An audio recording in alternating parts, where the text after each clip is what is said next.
All right, everybody. So the next thing we're going to talk about is rhyme. And yes, I know you know what rhyme is, but we're going to take it a little step further to know what is rhyme and what does it do in poetry. So first of all, let's make sure we have a very clear, specific definition of rhyme, which should be appearing on your screen. But a rhyme is a correspondence of sound, meaning they're connected, but it's not at the end of the words. So, especially when they're used at the end of lines of poetry. So, like bat and cat have the same end sound, so they technically rhyme.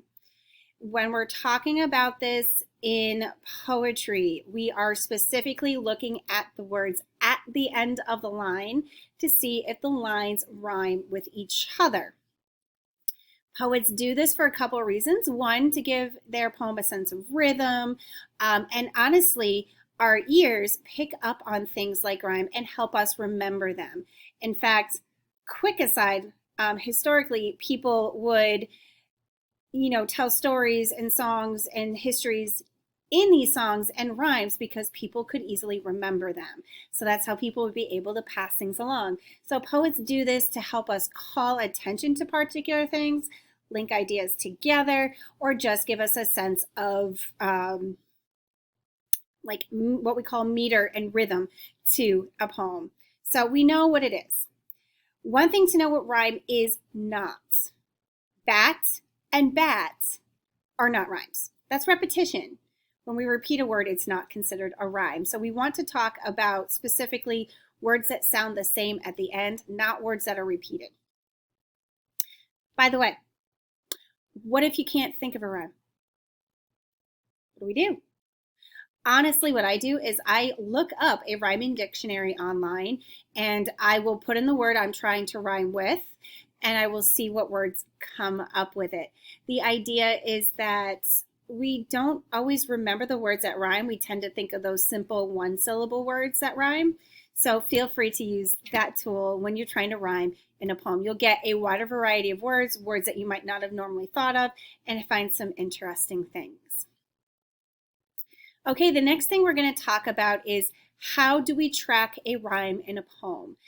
This is something called a rhyme scheme. It's a plan. It is a pattern of rhyme that may or may not exist. Now, not every poem rhymes, but for the ones that do, we have something called a rhyme scheme, like I just said. So I'm going to show you what this is and how to mark that, so stay tuned.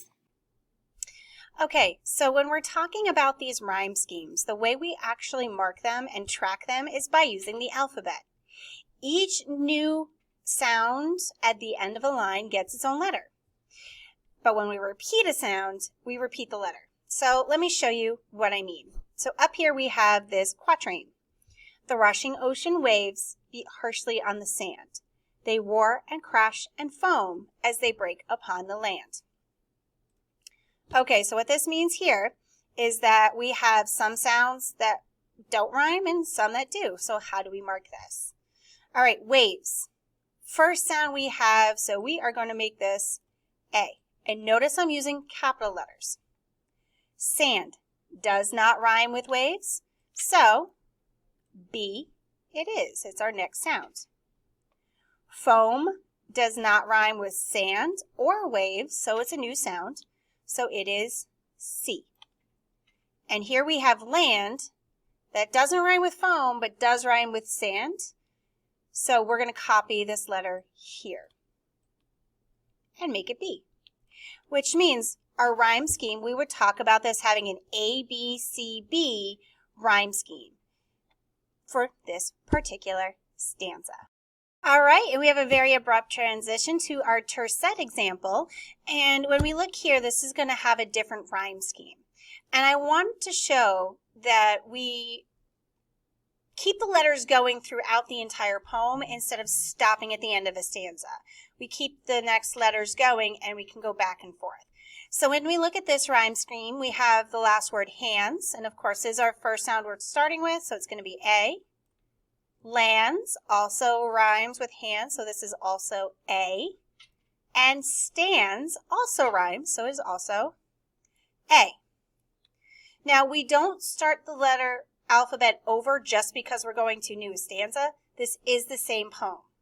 So in our next stanza, we have crawls, which does not rhyme with our A words. So we're going to give it our next letter, B.